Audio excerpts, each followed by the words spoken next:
Oke, selamat datang semuanya. Hari ini kita bakal jadi detektif dadakan nih. Misi kita memecahkan misteri yang sebenarnya ada di depan mata kita dan panduannya, ya, buku matematika anak kelas 5 ini. Oke, kita langsung aja ya. Teka-teki pertama datang dari Candi Sewu. Di sana ada dua murid, Komang dan Nisa yang lagi seru-serunya berdebat soal bentuk candi. Tapi ternyata nggak cuma mereka berdua. Di sisi lain, ada Asep sama Lukas yang juga lagi pusing. Mereka malah berdebat soal bentuk seluruh kompleks candinya. Beda lagi kan? Nah, ini jadi pertanyaan menarik kan? Siapa yang benar nih? Dan emangnya bisa ya, satu bangun datar punya dua nama sekaligus? Buat jawab ini semua, kita harus bongkar dulu aturan main dasar di geometri. Yuk, kita cari petunjuk pertama. Oke, petunjuk pertama. Sebelum jauh-jauh, kita mesti tahu dulu, apa sih yang bikin sebuah bentuk itu jadi segitiga? Apa iya, semua tiga garis kalau digabungin pasti jadi segitiga? Nah, buat mulai investigasi kita, buku ini ngasih cara yang gampang banget. Cuma pakai sedotan dengan panjang yang beda-beda. Simple kan? Dan hasilnya ini yang menarik banget. Coba diperhatiin, kapan eksperimennya gagal? Ternyata gagalnya itu pas dua sedotan yang lebih pendek kalau dijumlahin, panjangnya malah lebih kecil atau pas sama dengan sedotan yang paling panjang. Dan dari situ, kita dapat petunjuk pertama yang super penting. Ternyata, geometri itu punya aturan baku yang nggak bisa ditawar-tawar. Aturan ini namanya teorema pertidaksamaan segitiga. Oke, sekarang kita udah tahu cara bikin segitiga. Langkah selanjutnya, gimana cara kita kenalan sama jenis-jenisnya? Nah, ini bakal bantu kita mecahin perdebatannya Komang sama Nisa.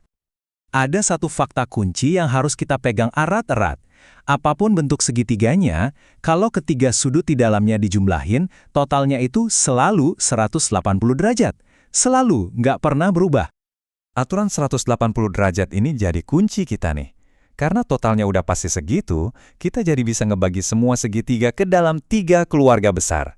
Pembagiannya? Iya, berdasarkan sudut-sudut yang mereka punya. Tapi jangan cuma lihat sudutnya aja. Ada cara lain buat baca identitas segitiga, yaitu dari panjang sisinya. Nah, kalau dari sisi, kita dapat lagi 3 kategori yang beda. Oke, sekarang kita bandingin langsung ya, biar kasusnya Nisa dan Komang kelar, coba lihat segitiga sama kaki. Kata kuncinya di sini adalah setidaknya 2. Nah, segitiga sama sisi kan punya 3 sisi yang sama panjang. Artinya dia pasti memenuhi syarat punya setidaknya 2 sisi yang sama kan? Jadi jawabannya adalah, iya, setiap segitiga sama sisi itu sebenarnya adalah versi spesial dari segitiga sama kaki. Logika yang sama bisa kita pakai buat mecahin misterinya Asep dan Lukas soal bangun segi 4. Coba deh, jangan lihat mereka sebagai bentuk-bentuk yang beda, tapi bayangin mereka itu satu keluarga besar. Di puncak silsilah keluarga ini ada trapesium. Aturannya paling gampang, sebuah bentuk bisa disebut trapesium asal dia punya minimal satu pasang sisi yang sejajar. Itu aja. Sekarang, coba kita ambil trapesium tadi, terus kita kasih satu aturan tambahan. Pasangan sisi satunya lagi juga wajib sejajar. Nah, begitu aturan ini ditambahin, boom, dia naik level jadi jajar genjang. Gimana kalau jajar genjangnya kita modif lagi? Kita tambahin aturan baru. Semua sudutnya harus siku-siku, 90 derajat. Jadilah dia persegi panjang. Tapi, gimana kalau aturan yang kita tambahin ke jajar genjang itu beda? Bukan soal sudut, tapi soal sisi. Kita bikin semua sisinya sama panjang. Nah, sekarang dia jadi belah ketupat. Ini semua ngebawa kita ke potongan puzzle terakhir, ke anggota keluarga yang paling spesial, si persegi. Yuk kita lihat di mana posisi dia di keluarga ini. Nah, di sini solusinya jadi jelas banget. Coba kita cek ya, syarat jadi persegi panjang. Apa persegi punya 4 sisi? Punya.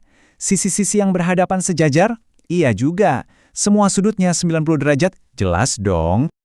Artinya, persegi itu memenuhi semua syarat buat jadi persegi panjang.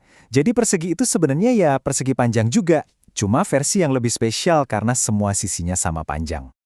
Jadi, intinya begini, ngelompokin bangun datar itu bukan soal ngapalin nama satu-satu, tapi soal ngerti gimana satu keluarga bangun datar itu terbentuk, dari yang paling umum sampai yang paling spesifik, cuma dengan nambahin aturan baru selangkah demi selangkah.